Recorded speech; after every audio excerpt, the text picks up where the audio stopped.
નમસ્કાર diploma semester 2 ના મારા વાલા વિદ્યાર્થી મિત્રોનું આજે જીટીયુ ની અંદર એપ્લાઇડ મેથેમેટિક્સ નું પેપર હતું અને વિદ્યાર્થી મિત્રોએ એની અંદર ઘણા નિરાશ થયા છે બીકોઝ ઓફ જીટીયુ દ્વારા જે પેપર આપવામાં આવ્યું છે એ પેપરમાં ઘણી બધી ભૂલો અને અલાઇનમેન્ટની પણ ઘણી બધી ભૂલો છે જે હું તમને બતાવી રહ્યો છું. તો સૌપ્રથમ વિદ્યાર્થી મિત્રો જીટીયુ દ્વારા આ રીતનું પેપર ન આવવું જોઈએ બીકોઝ ઓફ અલાઇનમેન્ટ એટલે પહેલા જ એમસીક્યુ ની અંદર જોઈ લો ઓર્ડર ઓફ મેટ્રિક્સ જે સેન્ટરમાં લખેલું હોવું જોઈએ પણ એ નીચે લખેલું છે.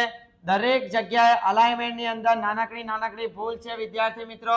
અલાઇનમેન્ટ કોને કહેવાય? આ જુઓ, આ d by dx log x actually d by dx of log sin x આ રીતે આવવું જોઈએ, રાઈટ. અલાઇનમેન્ટ ની વાત કરીએ તો આ એમસીક્યુ ની અંદર भी ભૂલ છે કે જેની અંદર કોઈ સુધારો પણ નથી આવ્યો. 2 raised to x into log 2 base e આ રીતનો એ હોવો જોઈએ. સેમ અગેન અલાઇનમેન્ટ ની મિસ્ટેક સેમ અહીંયા f11 ની આવશે બટ f ડેશ પ્રોપરલી વંચાવવો જોઈએ કે જેથી વિદ્યાર્થીઓ પ્રોપરલી એનું સોલ્યુશન કરી શકે. ઇન્ટિગ્રેશન ના સિમ્બોલ ની વાત કરીએ તો એ પણ બેઠા કોપી પેસ્ટ થયેલા સિમ્બોલ છે. એમસીક્યુ ને કોપી કરીને જૂના પેપરમાંથી મૂકવામાં આવેલા હોય એ ટાઈપની આ પેપર સ્ટાઇલ છે. અપર લિમિટ લોઅર લિમિટ ની પણ તમે વેલ્યુ જુઓ.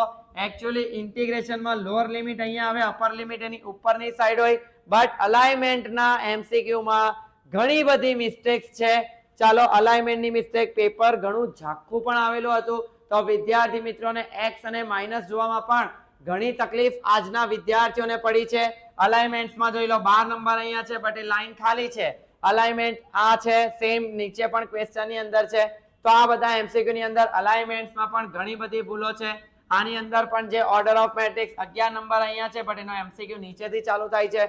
તો આ બધી અલાઇનમેન્ટની ભૂલ. અલાઇનમેન્ટની ભૂલ ક્વેશ્ચન 2 ના એ માં પણ છે. a is equal to આ મેટ્રિક્સ કઈ રીતે લખેલો હોવો જોઈએ? a is equal to અને આ ટાઈપનો મેટ્રિક્સ આવવો જોઈએ 2 6 1 0 1 minus 3 3 2 5. ખૂબ ઝાખું પેપર અને a is equal to આ અલાઇનમેન્ટ જીટીયુ ના પેપર મુતાબિક હોવું ન જોઈએ. As it is copy paste થયેલું પેપર છે કે જેથી વિદ્યાર્થીઓને આની અંદર ઘણી તકલીફ પડી શકે છે. સેમ અલાઇનમેન્ટની ઘણી મિસ્ટેક્સ છે આ પેપરમાં. સેમ 3 ક્વેશ્ચન અહીંયા બટ એની લાઈનમાં કઈ નહીં, નીચેથી ચાલુ થાય. અહીંયા અલાઇનમેન્ટની મિસ્ટેક, અહીંયા અલાઇનમેન્ટની mistake. As it is copy paste થયેલા એમસીક્યુ છે. સેમ અલાઇનમેન્ટની મિસ્ટેક, સેમ અલાઇનમેન્ટની મિસ્ટેક, સેમ અલાઇનમેન્ટની મિસ્ટેક, રાઈટ. તો આ રીતે પેપર નહીં હોવું જોઈએ. Respect to X using definition of differentiation અલાઇનમેન્ટની મિસ્ટેક ઘણી છે. ઓકે, આ આખો ક્વેશ્ચન જ ગલત છે. આ ક્વેશ્ચન છે d by dx of 1 minus sin x upon cos x. વિદ્યાર્થી મિત્રોને તકલીફ એટલા માટે પડી બીકોઝ ઓફ સુધારા જે છે 12 વાગ્યા પછી આપવામાં આવ્યા છે. દર 5-5 મિનિટે સુધારા આપવામાં આવ્યા છે પણ જે વિદ્યાર્થી મિત્રો 12 વાગે નીકળી જાય તેનું શું?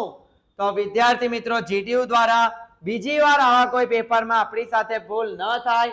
આમાં હોશિયાર વિદ્યાર્થીઓને ઘણો લોસ થઈ શકે છે જો એને જાતે સુધારા ન કર્યા હોય પોતાની જાત મહેનતથી તો એને આ પેપરની અંદર માર્ક્સ ઓછા આવી શકે છે.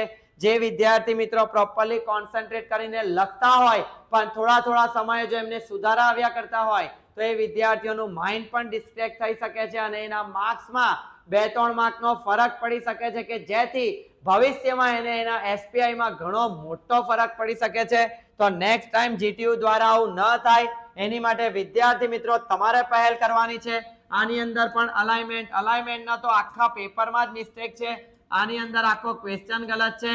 d by dx of root x plus 1 upon root x આખાનો square આવેલો હતો આ ટાઈપનું પેપર છે. અહીંયા પણ અલાઇનમેન્ટની સાથે એમસીક્યુ આ ક્વેશ્ચન ની અંદર જ ભૂલ છે. x² into e raised to x into sin x જ્યારે x બાજુમાં થઈ ગયેલો because of x બાજુમાં થાય એટલે આખો દાખલો જ બદલાઈ જાય. વિદ્યાર્થી મિત્રો અલાઇનમેન્ટની અહીંયા પણ ભૂલ છે. ઇન્ટિગ્રેશનની સાઇનની વાત કરી લઈએ. અલાઇનમેન્ટની ભૂલ છે. વિદ્યાર્થી મિત્રો અલાઇનમેન્ટથી માંડીને પ્રોપરલી આ પેપર નથી બરાબર. સેમ આ ક્વેશ્ચન પણ જોઈ લો. ક્વેશ્ચન 4 નો બી નો પહેલો એની અંદર બી integration x² into e raised to x dx છે જ્યારે x બાજુમાં છે. જીટીયુ ના લેવલ પર આ ભૂલ બીજી વાર ન થાય એની માટે દરેક વિદ્યાર્થી મિત્રો તમારે રજૂઆત કરવાની જરૂર છે. તમે જેટલી રજૂઆત કરશો તો જ એનું સોલ્યુશન આવશે અને નેક્સ્ટ પેપરમાં આ રીતના કોપી પેસ્ટ થઈને ઝાખા એમસીક્યુ કે ઝાખા સવાલ આવે કે જેનાથી વિદ્યાર્થી મિત્રોને માઇનસ પ્લસમાં ભૂલ થાય અને એમના માર્ક્સ મેથ્સ ની અંદર જે સ્કોરિંગ સબ્જેક્ટ ગણવામાં આવે એમાં માર્ક્સ ઓછા ન આવે તો એની સૌથી વધારે કાળજી તમારે રાખવાની છે વિદ્યાર્થી મિત્રો. તો આ રીતે અલાઇનમેન્ટની અંદર ઘણી ભૂલો હતી. વિદ્યાર્થી મિત્રો અને વાલી મિત્રો ક્વેશ્ચન પેપરની અંદર અલાઇનમેન્ટ થી માંડીને અલાઇનમેન્ટ તો જો કે આખા પેપરમાં જ મિસ્ટેક છે અને જે સુધારા છે એ જીટીયુ દ્વારા 2 કલાક પછી અલગથી એક કાગળ આપવામાં આવ્યું છે વિદ્યાર્થી મિત્રોને. અહીંયાની કોલેજોની અંદર કોલેજોમાં વિદ્યાર્થીઓને એક કાગળ આપીને એવું કહેવામાં પણ આવ્યું છે 1 કલાક એક્સ્ટ્રા આપ્યો છે નો ડાઉટ, પણ જે વિદ્યાર્થી 2 કલાકની અંદર નીકળી ગયો હોય તેનું શું? તો આ વિદ્યાર્થી મિત્રોને જે સુધારાવા છે એ સુધારા કરીને પ્રોપરલી અલગથી બીજા 2 કાગળ આપવામાં આવ્યા છે. તો આટલા બધા સવાલમાં જીટીયુ એટલે કે બોર્ડની અંદર ભૂલો કઈ રીતે થઈ શકે છે? શું પેપર કાઢવામાં મિસ્ટેક હતી? પેપર કોપી પેસ્ટ કરવામાં આવ્યું હતું? પેપર કાઢ્યા બાદ એને ચેકિંગ ન કરવામાં આવ્યું હતું? તો એ બધી રજૂઆત તમારા વિદ્યાર્થીઓ દ્વારા થવી જોઈએ કે જેથી હવે પછી કોઈ દિવસ જીટીયુમાં આ ભૂલ ન થાય અને પેપર કાઢવામાં વિદ્યાર્થીઓના ભવિષ્ય સાથે છેડા ન થાય. Thank you so much. હું અક્ષય સર તમારી સાથે.